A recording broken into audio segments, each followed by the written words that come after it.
Hello, hello, hello. All right, guys, we are just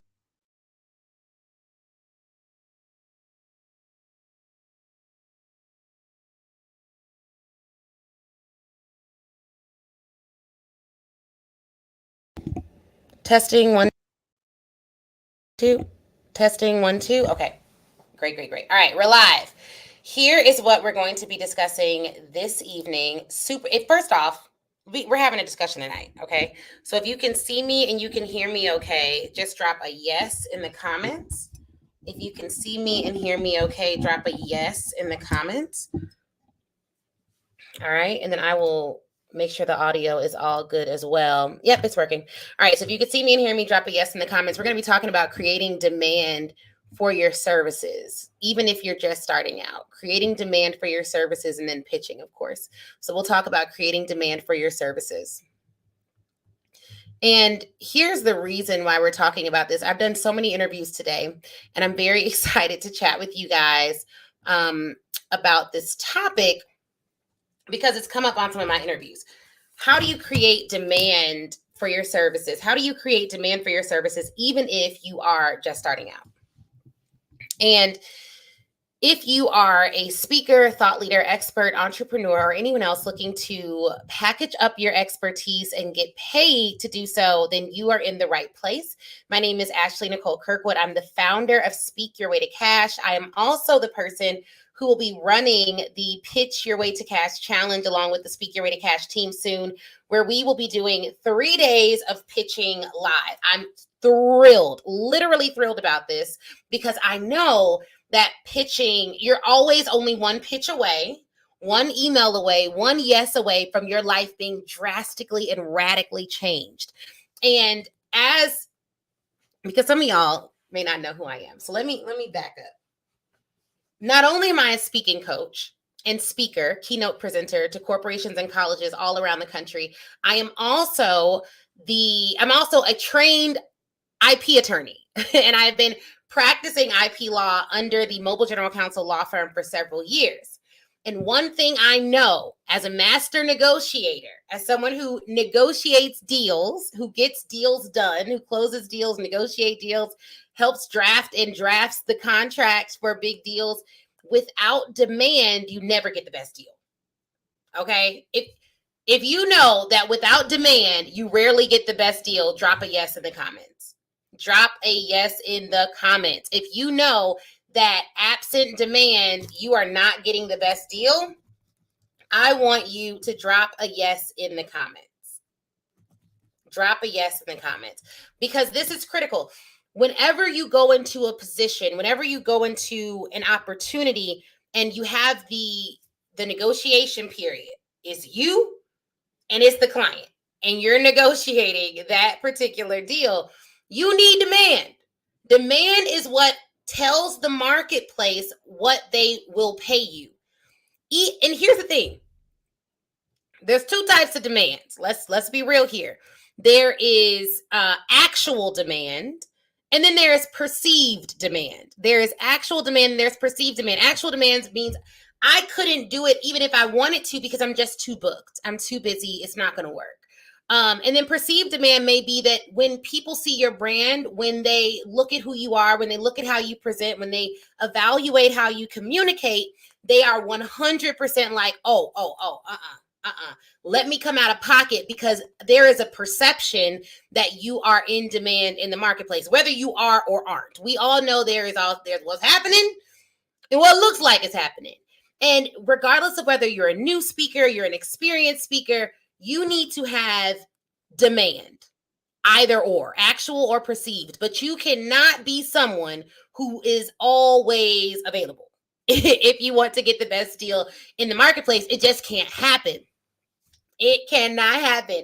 So how do you build demand, even if you're just starting out? How do you ensure that when you show up, you are taken seriously? And how do you make sure that you have leverage? So number one, you want to be, we're going to go through 3 just to keep it organized, because y'all know how I can go. And if you have any questions and you're watching this live, you're not listening to this on the podcast, then make sure you drop them in the Instagram question box, and I will go ahead to get to that.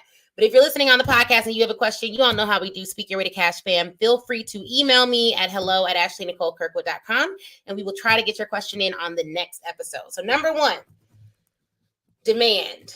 Diversified revenue streams. Diversified revenue streams. You want to make sure that all your eggs are not in one basket. Okay? We have corporate clients. We have consumer clients. And within corporations, we have college clients. We have corporate clients. But we serve them similarly so that we aren't spread too thin. So that looks like I can do the currency of confidence at an organization or an association as a keynote, and I can do it at a college. I can do the love method of communication presentation to a corporation and to a college. It's slightly positioned differently, but those frameworks work well in either market. So there's some diversity there. And the reason why that's critical is because different organization types pay on different pay schedules. So I don't want to go too deep, give y'all too much, but different. If you're working with the government, they have one way that they pay. You're working with a state-funded college, they have one way typically that they will pay you, a time frame under which they'll pay you. If you're working with a small private college, they have another way that they could pay you. A large organization, Fortune 50 organization, may have a longer pay cycle than an organization where somebody can just whip out their credit card and pay you right away. So the reason you want to be somewhat diversified, sometimes even within the B2B clients that you service, is because of the pay schedules, right? And you never want to be out here desperate. You never want to be out here desperate, and desperation literally tanks deals. If you can't walk away from the deal, you cannot negotiate the absolute best terms for your business. All right. If that makes sense, just drop a make sense in the comments. So one, you want to be diversified. Then two, you want to present like an authority. Okay. You want to present like an authority. You do not want to show up like, hello, my name is Mary. I'm just grateful to be in the room. Thank you for my seat at the table. I'll take whatever seat you got. Like, you want to present as an authority. And the way that you present as an authority is you show up, you speak with confidence, you know the foundation upon which the things you say is based. Like, there's some foundational knowledge upon which you're basing your assertions. That is how you show up as an authority. And you leverage your experience. And this is why where's my book? Okay, I'm gonna leave that one up there.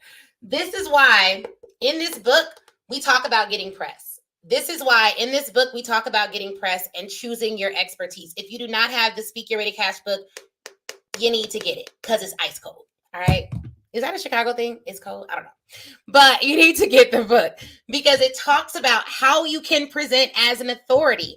And press helps you to present as an authority. For those of you listening to this, that clicking is me clicking on the hardcover of the book. I love hardcover books. So you want to show up as an authority.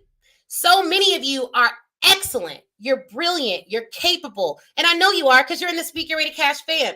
And, you know, we bougie over here. We brilliant over here. We're excellent over here. We're exceptional over here. So if you're over here, that is who you are.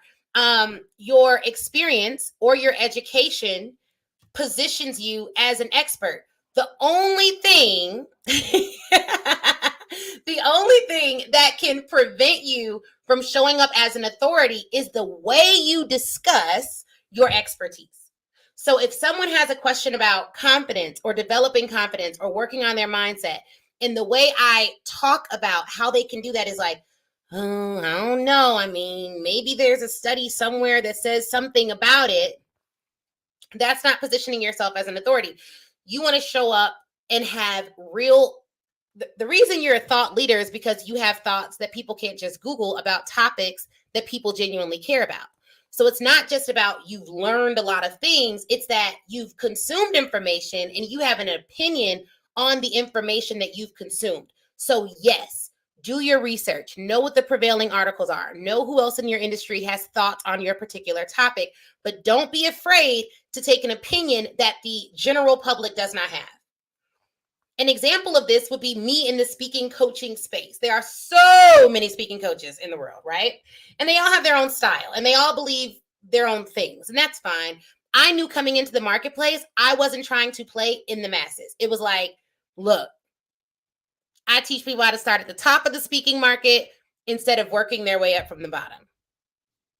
I'm not going to tell you to do 1,000 free speeches first. I'm not going to tell you to hustle around and pay your imaginary dues by speaking for free for organizations all across America. There are speaking coaches that believe that. Most of the coaches that I have found that believe that, it's because they've done that. There's actually studies out there that show whatever you have, whatever you do, you have a bias or an affinity towards that path because it's the path that you took, which is true for me too, right? Like, but for me, it's a little different because I tried the whole like speaking for free, all these places, hoping it would pan out into something greater instead of standing on top of my expertise.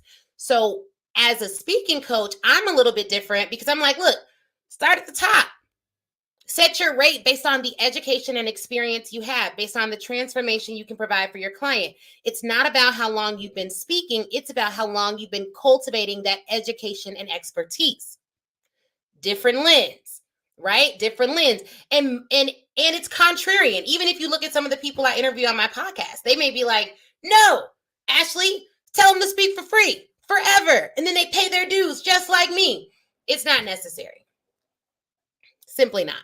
It's simply not. And here, can I be honest with y'all tonight? Can I be honest with y'all about something? Let me tell y'all something. Come close, y'all. Come close. Let me get myself together. Because I'm gonna drop this on y'all. Here's the thing, guys. Here's the thing. Your mindset will take you further than mastery ever will. But if you operate in integrity, mastery is your goal too. But your mindset will take you further than mastery ever will. Here's what I mean by that. If you don't think you can do it, you can't. If you don't believe in what you're selling, you won't sell it. But it's not whether or not you're great. That's almost not even the point. Because if you don't believe that you're great, if you don't believe that what you offer will provide a transformation, you won't even offer it to people. So it doesn't even matter if you're good or not. If you don't have the mindset that like, you know what, not only am I great at this, but I'm so great at my underlying skill set that I have to learn how to be a marketing and sales beast. Not because I want to. It's not even about what you want. It's because I believe so much in what I'm doing that I want everyone in the world to get a hold to it.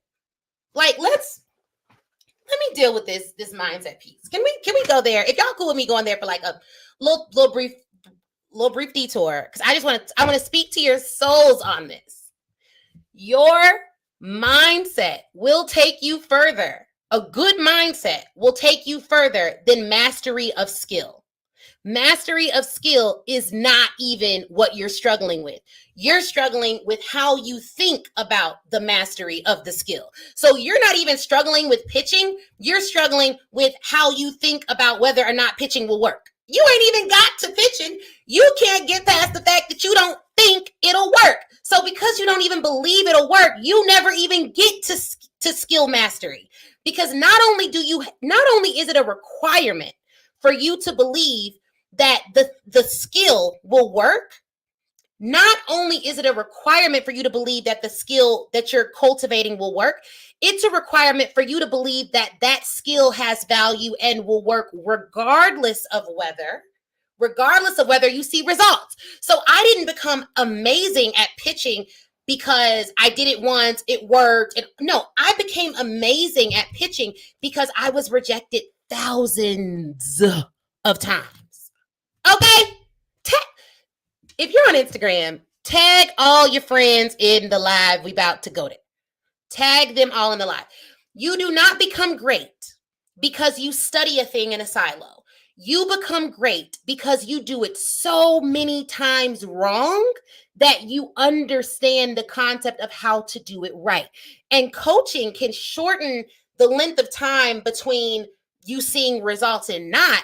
But the truth of the matter is, your coach cannot out-coach a bad mindset.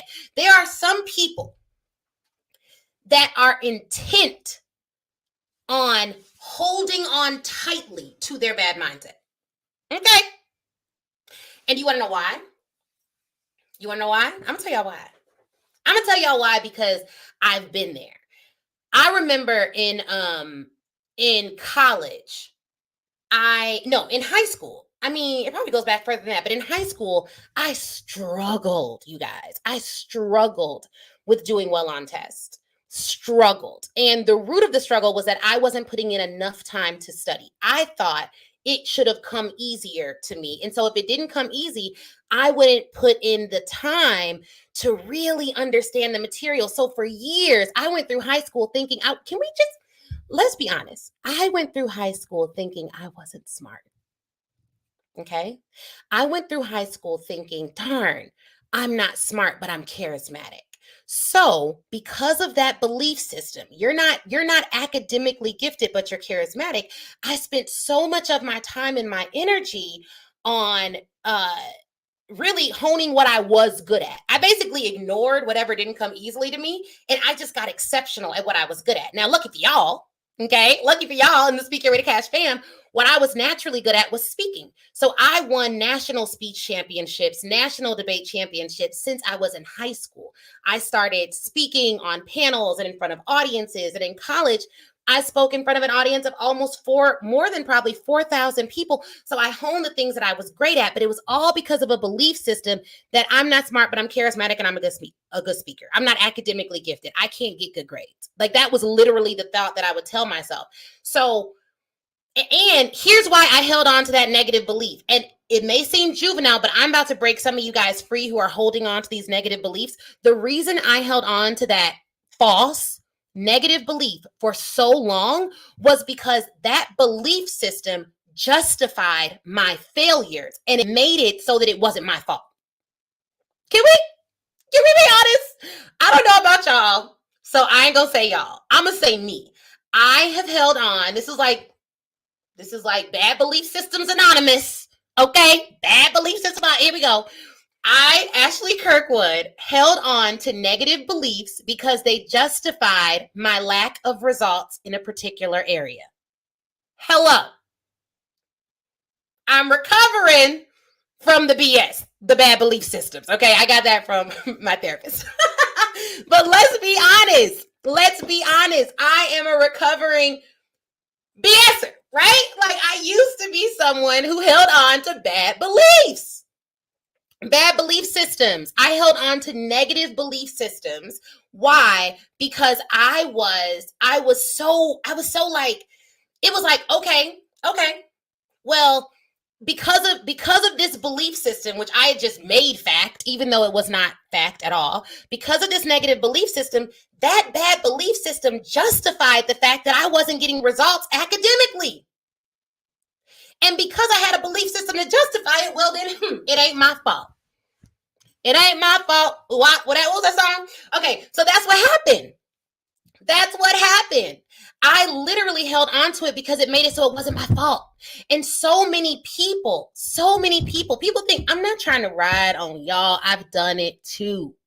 In every area of my life where I'm not where I want to be, there is a bad belief system. There is a belief system that does not serve me, that is moving me to inaction.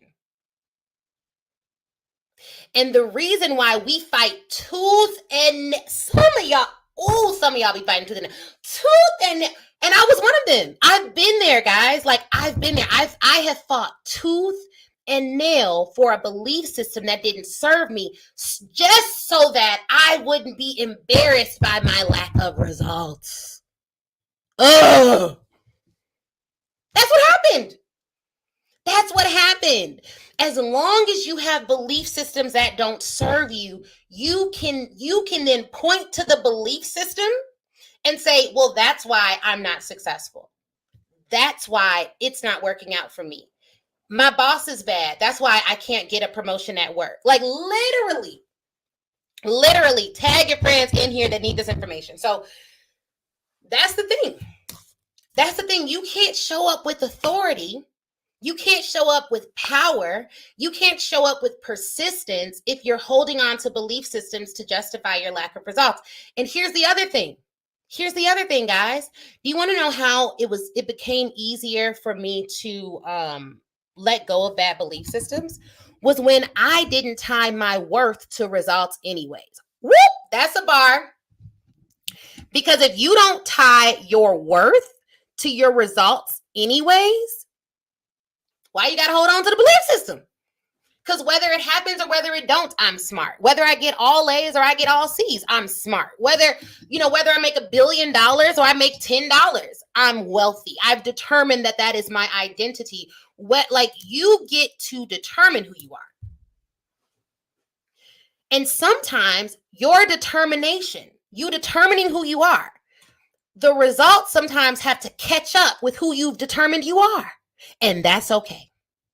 Because my worth isn't tied to results. So for everyone who's like, well, I would coach, but I ain't made 7 figures yet. I would do this, but I ain't got this yet. I would. No. Who are you determining you are? Walk in the authority of your determination. It is within your power to determine who you are. And the more you walk in who you are, who you actually are, who you've determined in purpose that you are, your results can catch up to that. Sometimes reality is a little slow, takes a little time, and that's okay. That's okay. Let it catch up. Let it catch up to your results. Let it catch up to your work. That's fine. That's fine. But don't tie your worth to your result. That said, don't be so embarrassed by a result that's beneath your expectation that you're hanging on to belief systems that don't serve you.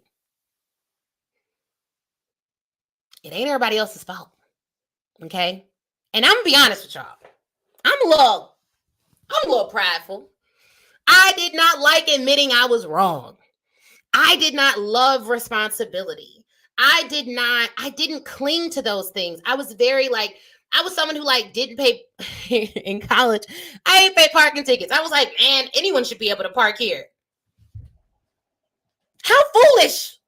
Can I put a little bit of my dirty laundry out there? Okay. I was out here parking wherever I wanted to park, accumulating parking tickets, and walking with the most confidence knowing I shouldn't have been parking there. If any of y'all knew me in college, don't judge me. I'm better now. Thank you, Jesus, save my soul. But I literally would do these things and just be like, ain't my fault. I ain't see the sign. Ignorant. Just ignorant, right? And it was not until I made this shift of okay, everything's my fault. I can get results, and not even everything's my fault. I know my people. It's some of y'all well, that was not my fault. This happened to me. I didn't deserve it. It was a tragedy. It was. The only thing you can always control is your response. And as long as I have the ability to control my response, I am not powerless in my own life. So I say everything is my fault so that I don't wake up feeling powerless, pushed over, and in a position where I can't dominate and walk with the authority that God has granted me to walk with on this earth. I have to take accountability because accountability leads to authority. You don't have no authority because you're not accountable. If you want authority, that requires accountability. If you want to lead people, hire team, do different things, have big deals and contracts, they want you to be accountable. They make you sign documents saying that you are who you say you are, saying that you are warranting that you own what you say you own. Authority and accountability go hand in hand. So if you're lacking authority, you're likely lacking accountability and self-awareness. I'm gonna tell you something. I feel now I don't know this to be true. If my therapist watched this, don't call me out.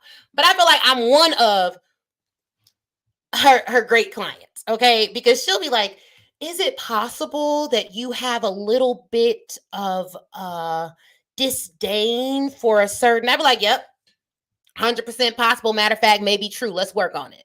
I'm the first, what you not gonna do? What I'm not gonna do is sit up before someone that I paid to help me and act like I got it all together. This what she ain't gonna do, okay? I'm the first. Yep. Probably was me. In my marriage, Chris will tell you, I apologize first 99% of the time, because if I did nothing else, I could have responded differently. I don't always there have been times in my marriage even, and it all, y'all are probably she done talked about school, marriage, therapy. Who you are shows up everywhere. You can't say you want to build this humongous business led with integrity and all these great things when you don't desire and operate in integrity and order in every other area of your life. It shows up everywhere.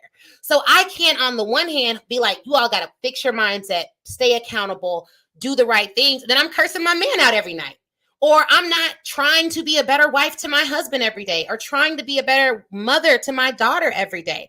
I've always told my husband, I'm like, babe, what I don't want to do is be this great inspirational, transformative leader, coach, speaker in the world, and I go home and my man don't like me. My daughter doesn't know me. Like, so it shows up in every area of your life. If you lack accountability, you're going to lack some authority. You're going to lack some authority. If you lack self-awareness, it's always someone else. You're going to lack some authority. And can I tell y'all something else? Ooh, can y'all write this down? I'm going to give y'all 3 seconds to get your pens, because we got to go here on this one, because it's holding you back from helping the people you're called to help. Okay, I feel like we 3 seconds in now, child.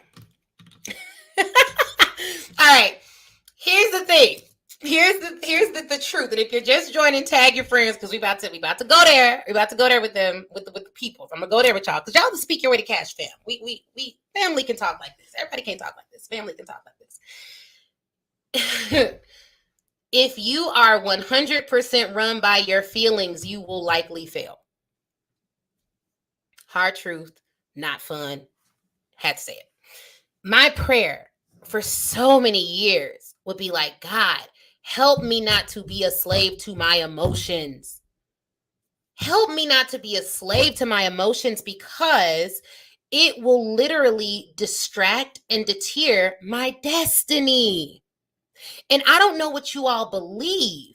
I don't know what you all believe about why you were placed on this earth. But let me tell you what I believe about why you were placed on this earth. I believe you were placed on this earth to impact other people. I believe that relationships are important. I also believe that if each of us spent some time getting to know our innate gifts and figuring out the best way to get those innate gifts to the world would be a better place. I genuinely believe each and every person walking this earth has purpose. Now, to those of you who feel like you don't know what your purpose is, you don't know what you are to be doing, I want you to decide. Just decide. Now, your life will give you clues.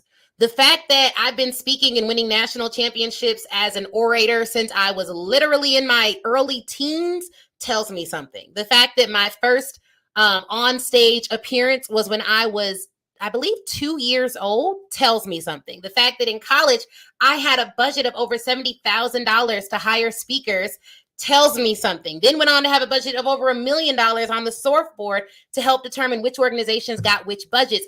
It all makes sense now that I'm doing Speak Your Way to Cash. But before I was crystal clear on what my purpose was, I would take the next logical step. Here's the thing though. This is just my personal belief system, just to help some of y'all out. Because some people are like, but I don't know what my purpose is. I got to figure out my purpose. I got to figure out the one thing I was put on this planet to do. Can I free you for a little bit? Can I free you just a little bit? It's probably more than one thing. It's probably more than one thing. And you may be caught up because you're trying to figure out this one magical thing. Now, all of us, if you're a believer, you want to bring people to Christ, right? General purpose. And I believe Jamal Miller, I don't know if he still has it, but look him up. He's incredible. He had a Bible study for Christian entrepreneurs where he talked about your purpose and finding it. And he shared some things that I thought were really amazing. So if you can get that, I don't know, holler at him, see if he'll do it for you. But and he may have something else, so follow him. But one thing I'll say is it's likely not one thing. It's likely not. It's likely not one thing that you're great at. But you can decide. You can decide what you're going to do. You can decide how you want to impact lives. And over the course of doing, clarity will come. Okay? Over the course of doing, clarity will come. Clarity will come. Y'all, I've had so many jobs. Like so many jobs. Like things that I did, and I was like, I don't know why I did that, and why did I do this, and why did I do that? And the more I keep living my life, I am now seeing how masterful God is at paving a way, because I'm like, dang, so I was on the surfboard in college so that I could help speakers a decade later learn to land these collegiate contracts. Okay, man, I did over 20,000 sales calls, was told no 19,000 plus times on the phone so that I could teach resilience to people who are trying to do hard things for the first time. Man, remember I told you I didn't have good grades? Well, guess what? Went to law school, got a 3.89 GPA from Northwestern Law, one of the top 10 law schools in the entire nation. I did that so that I could speak to people and say, if you change your mindset, your results will change.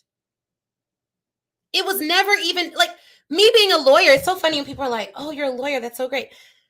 I used to be so caught up in the lawyer title. It is very possible that the Lord placed me in positions to practice law at some of the largest law firms in the world, to go and win jury trials that were historic. It's possible the guy had me do all these things: practice law, start a law firm, scale the law firm down, help clients, counsel them in other ways, negotiate 6 and 7 figure deals. It's possible that I did all of those things for something that's going to happen a decade from now. If you get too caught up in what you're doing now, you won't even allow yourself to be on this thing called the journey of life. You won't even allow yourself to be on what I like to call the path of purpose. A lot of people think purpose is a destination. I believe it is a path. It is a path. And along this path, I believe this analogy will help you. Okay, thank you. I'm seeing comments like, this is for me. Look, somebody needs this. I can feel it in my bones, okay? It's all in my bones. So here's the thing. There is a path called purpose. Let's take purpose out of being this destination, this one little bitty thing that you're supposed to do, because it's bigger than that. It's way bigger than that. So let's imagine that path is a purpose, all right? And we're on this purpose path. Let me tell y'all how this works. There's a purpose path. And I want you to imagine that me and you are shoulder to shoulder. We're walking on the purpose path. We're walking on the purpose path. And along this purpose path, I want you to imagine this. If you have to close your eyes right now in your home, I want you to imagine that you are on a path. And the name of that road is called purpose. I want you to imagine it's paved black. It got the little white lines and it's a curving path. All right. On this path called purpose, I then want you to imagine that there are doors. You don't know where these doors will take you, but they will take you off your path, okay? You want to imagine doors on a path. So y'all with me? Black paved road, white lines, you know, little white lines that are on the street, and all these doors. When you're on the path of purpose, there will always be doors that will take you off your path. And I want to be very clear, it's not if life will happen, it is when life will happen. Life will always happen to everyone. And when you're on a path called purpose, what I have found and what I've experienced, I don't know if it's just me. If it's just me, let me know. But have you all drop a yes in the comments if you've experienced this. What happens is the clearer you get, it sometimes feel like it's also like the fuzzier you get, because as you start to grow, as you start to focus, as you start to hone in on your path, there's all these doors, i.e. distractions, that can take you off the path. But sometimes the doors aren't distractions. Sometimes the doors are open, and the doors are life occurrences and situations. So someone passes away, someone gets sick, you get sick, your health is challenged. You lose your job, your money ain't acting right. You hire employees, they're not doing their jobs. All of a sudden, you working more as an entrepreneur than you ever worked as an employee. Or your spouse starts cutting up. Or maybe they're not cutting up. Maybe let's make it more real because we're in the middle of a pandemic. Can we be honest? Your spouse deals with depression, so they're in a funk. They can't give you the encouragement that you need because they're going through their own stuff. But you, if you're anything like me, you know, sometimes I get a little emotional. So we take it personal. We're like, well, baby, why you don't want to hang out with me? Why you don't want to talk to me? And it's not even about you. They're going through things. Or you have someone that you look up to, admire, and love. They treat you wrong. So now you done lost a week because you're trying to figure out why they treated you bad. There's always going to be doors when you're on the path called purpose. I believe you can pause. I don't think you should get off. I don't think you should get off. I don't think you should get off because life will always happen. What I do think you should do, and I was reading a book, it was called The Subtle Art of Not Giving a Blank Word That I Won't Say. We're a PG show. So maybe PG-13, depending on the day. So here's the thing. There in this book, he talks about, a lot of people think about what can go right. Like, man, if I get 50 people at $50,000, that's X amount of millions. But what a lot of people don't think about when they're creating their goals is all the pain they're willing to endure to accomplish the goal. And the way our brains work, if it's emotional pain, it almost registers as physical pain. And there's a way for you to you could literally imagine what could go wrong. Like, what will happen if I lost my job? How will I navigate staying on the path of purpose in the event that I lose my job? What happens if my spouse can't support me the way they've been supporting me? How will I stay on the path of purpose when that occurs? What will happen if one of my kids unfortunately fell ill? How will I stay on the path of purpose if that occurs? So you want to think about not just how great it will feel when all of this stuff goes right. This is why manifestation, in my book, gets a bit of a bad rap, because people got people out here thinking, not y'all, speaking with a cash fam, we are realistic and ready, right? But some people are literally out here thinking all you got to do is go in the corner and hum a couple of times and imagine all these beautiful things coming to you, and those beautiful things will come to you. The reality, though, is I want you not just to think about how amazing you'll feel when all these great things happen, but how will you deal with disappointment on your path? When your feelings are hurt, if you lose your best friend, if you are backstabbed, if an employee steals from you, how will you stay on your path? And literally, even as I say those things out of my mouth, I feel some kind of way. Like, I'm like, ooh, I don't want that to happen. And I know in the church, we're kind of taught, like, only speak what you want. Like, my dad's really big on, like, only speak the word of God, but that's positive. That's great. The reality is, even when I read the Bible, there are negative things that happen to God's chosen. How did they stay on the path? It's unrealistic for you to believe that on your path called purpose, there will never be a door that can take you off that path. But here's the thing. You go out one of them doors, you may or may not get back to the path. Depending on how long you're gone, detours and roads change. Like, things change. So you want to make sure that you're not just planning for the best, but you're also thinking about how you're going to be resilient. Resilience is a skill that you only going to learn by going through some things. You're only going to cultivate that reflex by overcoming some things. So how will you stay on that path even when it gets hard, even when it gets tough? What are you going to do even when you're rejected and your feelings are hurt and your ego is hurt? Because that's really what it is.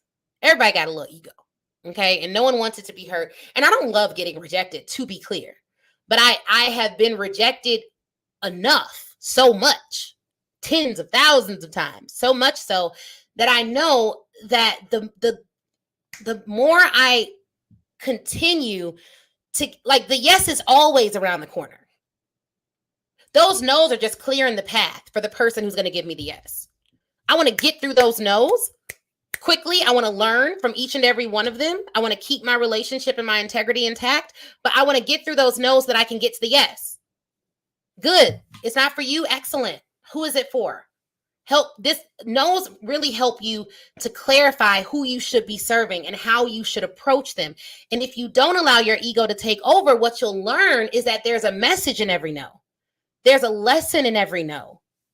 Right? And so I want to encourage you guys on that point, because so often we believe that it's going to be easier than it is. You will face challenges. You will have to overcome them. And you are more than capable of doing it. More than capable. And be wary of people, coaches, advisors, mentors who tell you it'll all work out. In the end, it will all work out, but who tell you that it will always feel like it's all working out. Let me clarify. Who tell you that it will always feel as though it's working out. And this is why feelings can be deceptive. Get your therapy, get your help, check your belief system. I'm not saying ignore your emotions or ignore how you're feeling, but get a really healthy dose of self-awareness so that your feelings, your temporary feelings, don't cause you to make permanent decisions that are not in alignment with your purpose. Okay? So, how do you create demand? Okay, we went on a little tangent there, but how do you create demand? Number one, you got to make sure You got to make sure that you have diversified revenue streams so that you are not desperate. Desperation tanks deals. Number two, you want to make sure that you are showing up and walking with authority. Number three, you want to create it. Like, you want to create it. And what I mean by that is, like, here's what you can do to create it for number three.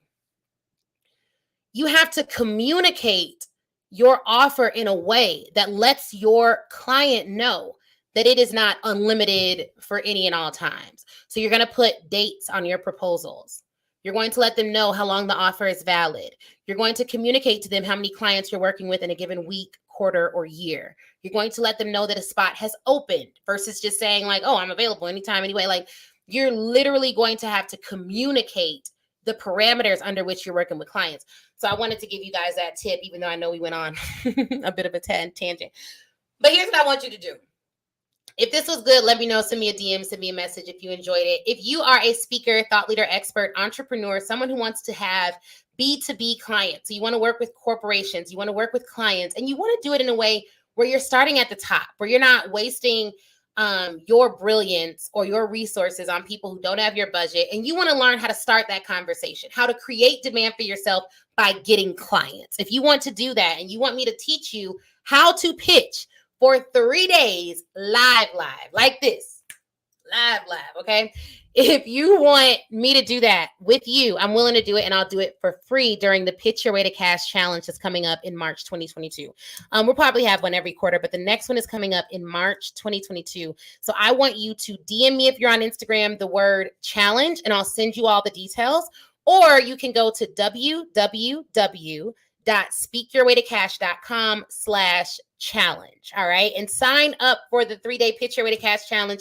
Share it with your friends. Get a buddy. Do it with one of them. It's going to be incredible, phenomenal. The information is always super, super dope. And we have a VIP option if you want to upgrade to VIP. But look, y'all, you already have everything you need to succeed.